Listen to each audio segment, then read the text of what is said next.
Of seeing. Oh, we're going to commercial. Hold on.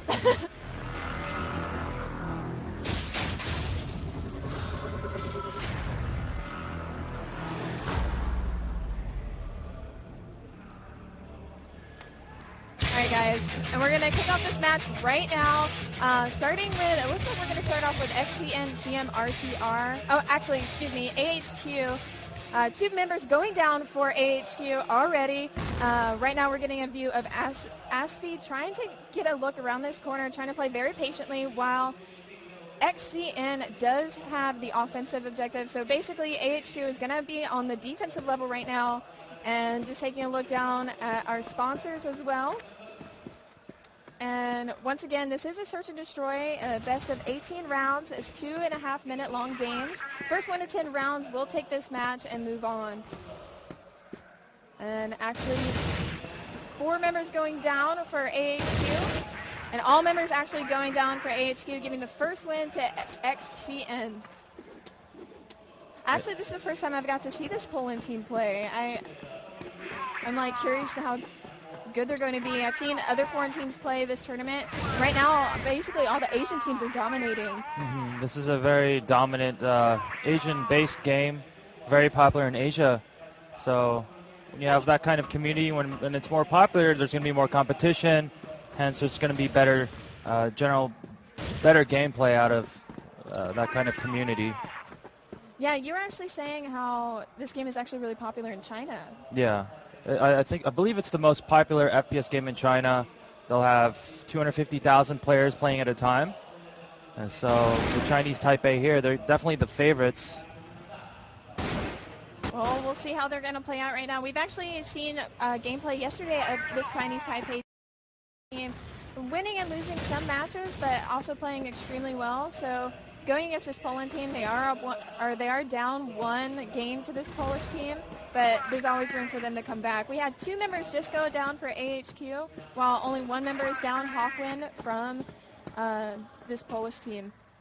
And it looks like, and I've noticed on this map that they normally have more people guarding B than they do A, because the B bomb site is a little more accessible when you're playing offensively, because the A bomb site is actually kind of like up on like a tower, kind of like a perch, where it's so much easier to have the higher advantage over someone that's trying to be aggressive from below. But it looks like they actually were able to get this bomb site off because they were able to pick up 3 members from their team, AHQ. And we do have about 3-4 members surrounding this A bomb site. 1 member going down from AHQ. All members down now. Xcn picking up their 2nd win of this round. And it looks like we have SOS pushing towards B bomb site. Once again, it actually looks like we have like 2 members trying to set up on A, while 2 set up on B, and or 2 kind of like, actually 3 on B. It looked like 1 was trying to go down the middle, but they keep switching it up, trying to decide what they want to do, I guess. Yeah, they're still trying to feel out what the offensive team's going to do. Generally, in 2 bomb site situations, you'll have 2 defensive players in each bomb site and a floater going in between, kind of rotating between the sites for backup. Yeah. It just, from what I've noticed from this map, it just seems a lot easier to control the A bomb site, or plant site. And so normally when I've seen them play on this map, they normally push towards that B bomb site because it's a little easier to get. But it's good to see a little bit more aggression towards the A bomb site this time. And actually, something that I've been really impressed with as well, being a console gamer myself and playing first-person shooters, I feel like the sniper in PC games is a lot more challenging because of the accuracy that you need and things like that. Do you find that? I mean, I'm not sure if you ever played first-person shooter console games, but do you ever find that a little bit more challenging? Because sometimes you can find like these amazing snipers online who are like so good on these PC games. Yeah, well, I mean, these players, in order to be a sniper, you need to really know the angles. You got to know where you can have little windows to shoot your opponent. And White there getting a nice shot on the back. But to just finish my point, they need a really great reaction speed. Obviously, when you have a sniper, you only get 1 shot, so you need to take advantage of that. And efficiency as well, you know, hitting probably 50% of your shots would be a good stat. So yeah, they have really good reaction speed. They know the angles. They know where they can pick off their opponents. So White there getting picked off by a rifle. It's a good entry kill there by the Polish team. Yeah, now we see this Polish team trying to make a push towards B. They have 4 alive, while it looks like I think that's Lavinji tries to push towards mid, and 3 members going down to AQ, 4 members, and all members now down. Xcn picking up their 4th, I believe this is their 3rd win, sorry. And also something else I wanted to say is normally in console gaming shooters you don't really have like a sniper every round, but in PC games like this and Counter-Strike, that's more common.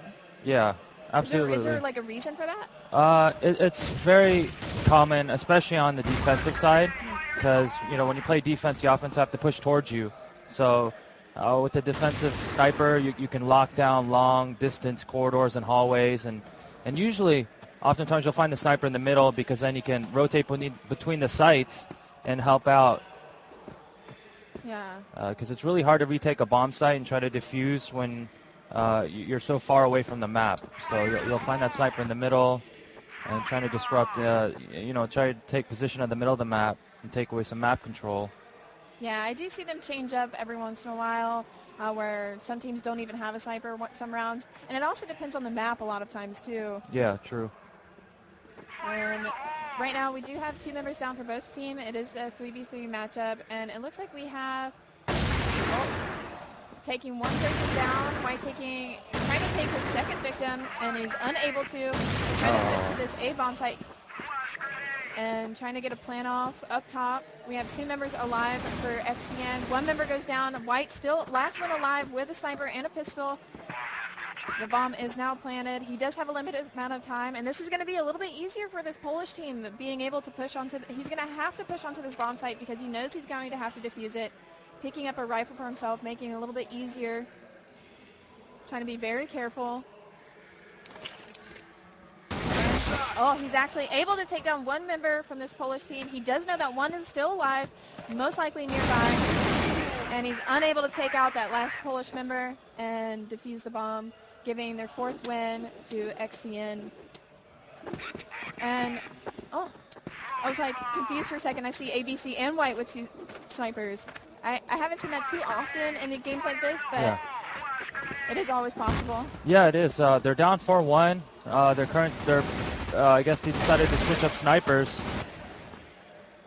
And 2 members going down for AHQ. 3 members now going down for Xcn. And now it is a 2v2 matchup. 1 member taken out. The bomb is actually taken out, and now the last member of Xcn is now dead. AHQ is not out of this yet. It is. They do switch at 9 rounds, so they will switch sides. And I feel like on this map, it may be a little bit easier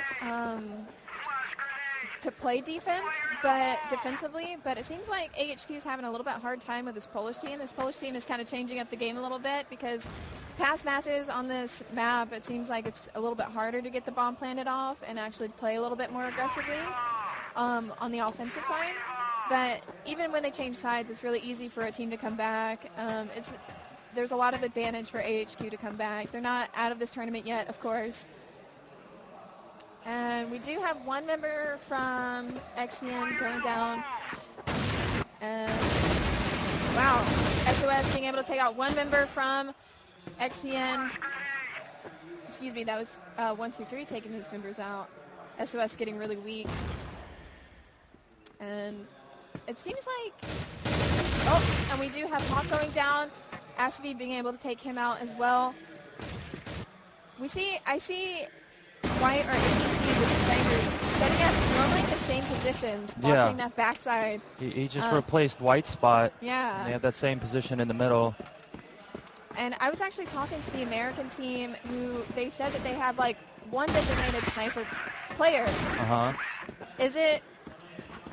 I find that kind of awesome that they have 1 designated sniper player, but ABC's, which is, for this example, I've seen White always pick up the sniper, and now we're seeing ABC do it. So it's good that they have like that opportunity to just change the game a little bit, change it around, be like, no, I want the sniper this time, I want to try it. Right. Yeah, that's good. I mean, these are the best players here. So obviously they're all capable of kind of using that sniper weapon. So if your main sniper is not hitting your shots that day, maybe sensitivity doesn't feel right, generally there is a backup sniper just in case. So it's a good call. They're able to pick up 2 rounds here. Blowing the flashbang out, and it kind of looks like they're going to try to go for this A bomb site once again, and they seem more favoring that side than B side. They seem to have been, this Polish team seems to have been struggling with that B side. We have 4 members trying to push out with an A bomb site, getting them really weak. 1 member does go down, 2 members go down with a pistol, 3 as well. Hawkwind being the last one. Now he is dead. All 4 members have been taken out. Asby and ABC being the last 2 members alive. They have to play really careful with the bomb. Oh, wow. Nice. That was an amazing snipe coming from ABC. Now I know why he has a sniper as well. Yeah. He's definitely been an impactful player so far, so it's a good call. And this Chinese team here picking up some rounds here. They want to finish this defensive side strong. Again, it's the first of 9 rounds, so if they can win this round, they're going to pick up that momentum going into the second half and forcing some more pressure on the Polish team. Yeah, exactly. And, I mean, from what I've learned from this map as well and what I've experienced is, I mean, this is the first time I've actually seen a team on this map push more towards A side. If you're playing on this map, would you do the same, or would you focus more towards B? Well, it's always nice to have variety in your strategy book, but if you have more comfort hitting one bomb site, you might as well keep doing it. Stick with what your strengths are and force the other team to respond. Yeah, that is a solid point. You coming from a professional gaming, PC gaming, it's kind of nice to know what it's like playing these 2 different styles, because I'm so used to console gaming and doing things a certain way. And it looks like we have Hawk trying to get a plant off on A bomb site. Asby does know that they are here. He is able to take out 1 member. White is being the last member still alive for his team. And he does have a sniper and a pistol. And he's going to try to jump up on these boxes, try to take out someone. And he's able to take out Panic. Pansy. And he's able to take out the last member from Team Xcn. And being able to defuse this bomb. Yeah. Very, very close to it exploding. Yeah, clutch play there by White. He switched that sniper gun and then switched from the sniper gun and then was able to finish strong in that half. So the Chinese team, Chinese Taipei, coming back. There was a slow start, but then they picked it up, finished the round in the half strong, and they were able to take the 5-4 lead. And as I was saying earlier, this is the first time I've actually seen this Polish team play, so it's nice seeing some variety coming out of the foreign teams. We've seen, like I was saying, we've seen a lot of these Asian teams playing extremely well this tournament, and now we're actually going to jump in and switch sides. AHQ, the Chinese Taipei team, will now be playing more offensively, and we see 2 members pushing towards A, while 2 push towards B, and we have 1 kind of set up in the middle, which is a common strategy that I've seen from this team. And looks like they are playing a little bit more passively than earlier. Yeah, that's good observation there. They played starting to more passively than the other team when they're on the offensive side. So they're just kind of feeling out their opponents, kind of figuring out what setup they're doing. If they have 2 in A or 2 or B, which one is more vulnerable at this point. And perhaps getting an overeager defensive player and trying to get a pick off here. Yeah, and I know from playing Search and Destroy in the past that, you don't seem like you have a lot of time.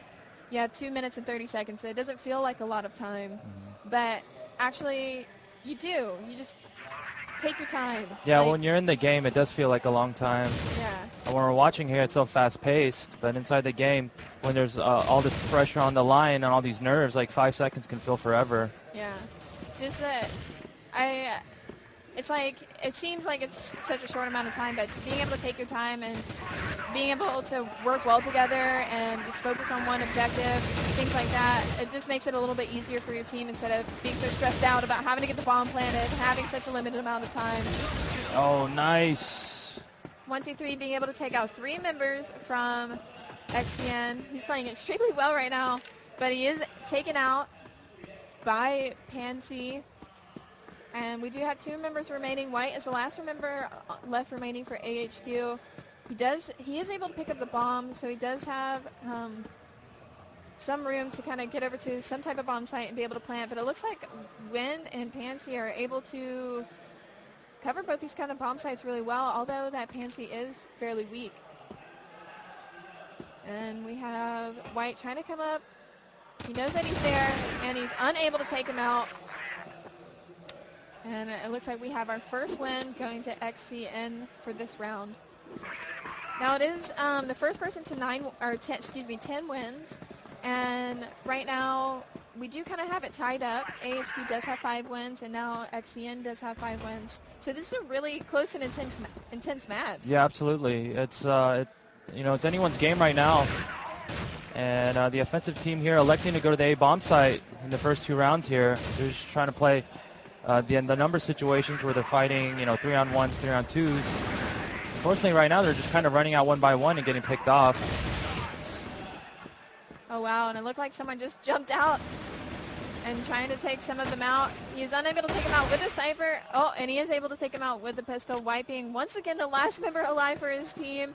Seems like he has the best survivability so far, being that sniper.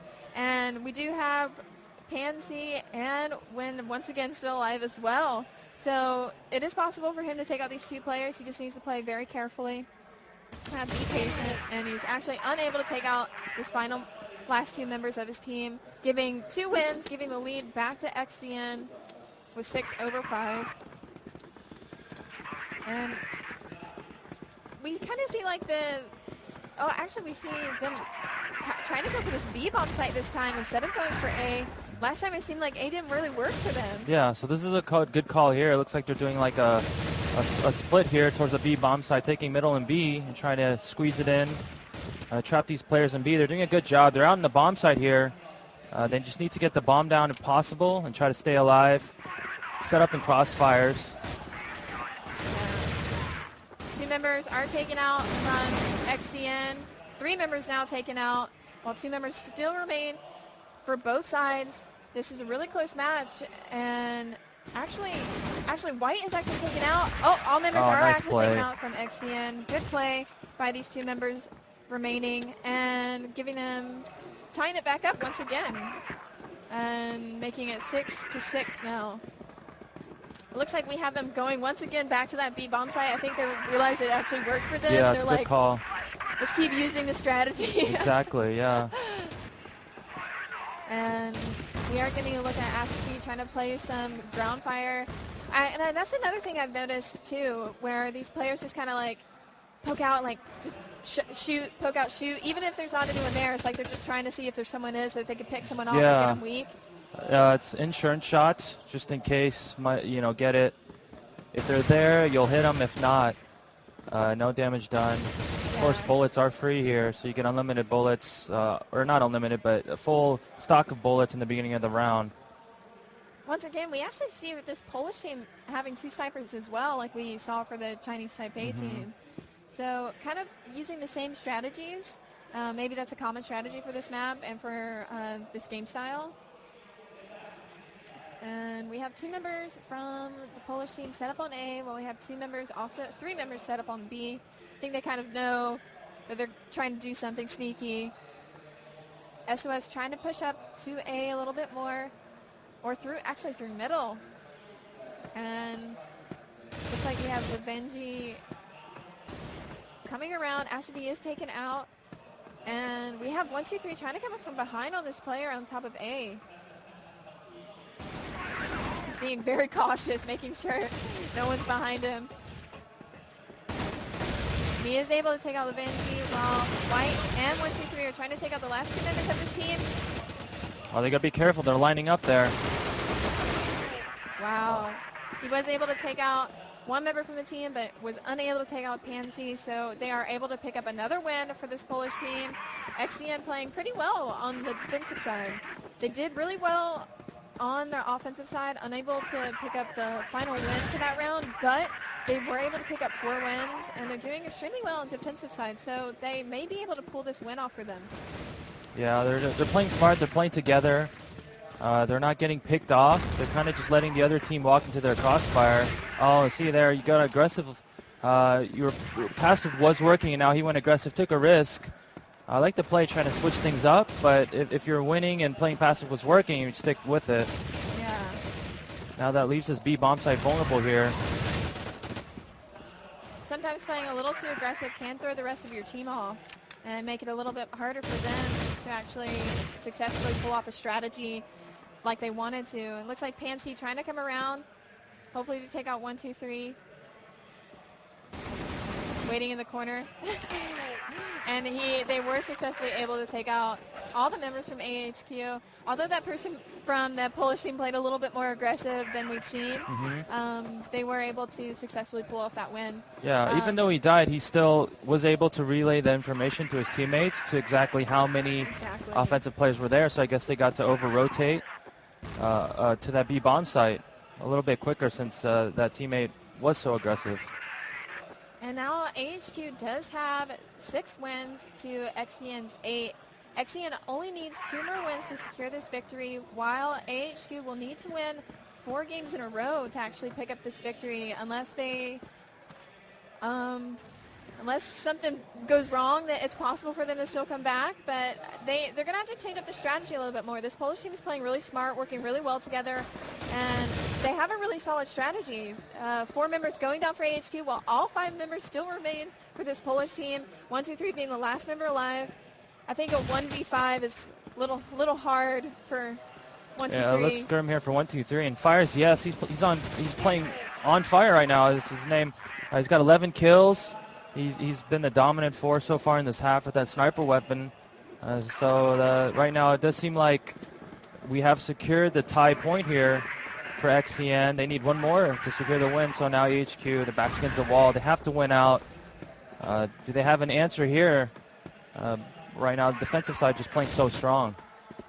Yeah, we have 3 members from AHQ. 4, it looks like 3 members trying to push on to B. It looked like 4 for a second. And kind of a dud grenade going off. He didn't mean for it to hit the wall, I don't think. Or actually, was that a smoke? I wasn't sure what that was. But 1 member is actually taken out from Xcn. Only 2 members remaining for AHQ. This is a possible victory for this Xcn team if they're able to play very smart and work together. ABC and Asafi, I've seen in past games where they played other teams, have played really well together. And it is possible. Ashley, being the last member alive, was able to take out 1 member from the team. 2 members still remaining for this Polish team. And actually, last time we actually saw this Polish team be a little bit more aggressive, and actually they were able to pick off Ashley. Fire's playing extremely well this match for this Polish team, picking up 11 kills, as well as Pansy picking up 9, playing really well for their team. And this will secure that victory for this Polish team and moving them on to the next round. Unfortunately, Chinese Taipei had a good run, but this time they were unable to secure a victory. And it was really, really awesome getting to see them play. That's actually the first time I've seen a foreign team play extremely well against one of these Asian teams. I'm really impressed. Yeah, it was. I think that was an upset. We picked the Chinese Asian teams to be the favorites over the foreigners here in Kunshan, China. So Poland there, they had a solid CT setup. Fires, yes, played excellent. He was hitting all his shots. Just making it really tough to have any kind of execution towards our bomb site. So great win there by the Polish team. And yeah, Chinese Taipei, they played well. They just didn't have an answer for that Fires yes and the sniper gun. I felt like the Polish team's strategy it seemed like more calm and confident rather than AHQ. AHQ, it seemed like when they went to offensive, they were trying anything. Just to push towards these bomb sites, and sometimes it worked and sometimes it didn't, and more times it didn't for them. And I feel like after they started losing, they kind of got desperate. Yeah. And we're having a much harder time playing against this Polish team, and the Polish team going into it were felt a little bit more confident, I believe. Yeah, that's a good assessment. We saw the Chinese team just kind of sloppily attacking that A bomb site. They all just kind of ran out. You didn't see any type of execution. They were just basically relying on brute aim to take out their opponents. All right, guys. Well, thank you for watching, and we will be back in a little bit later, and I'm actually going to be casting with one of my other casters, Brennan. We're going to be casting the semifinals for Crossfire in about 2 or 3 hours. I believe at 1:30. No, actually at 1, we will be casting Crossfire. Same place, same time, or not same time, but same place on this stream. But make sure you guys check out all the other WCG streams. We got Warcraft 3 playing, Dota, StarCraft 2. So make sure if you're interested in any of those games to check those out as well. We also have World of Tanks. And I appreciate you guys watching and keep staying tuned.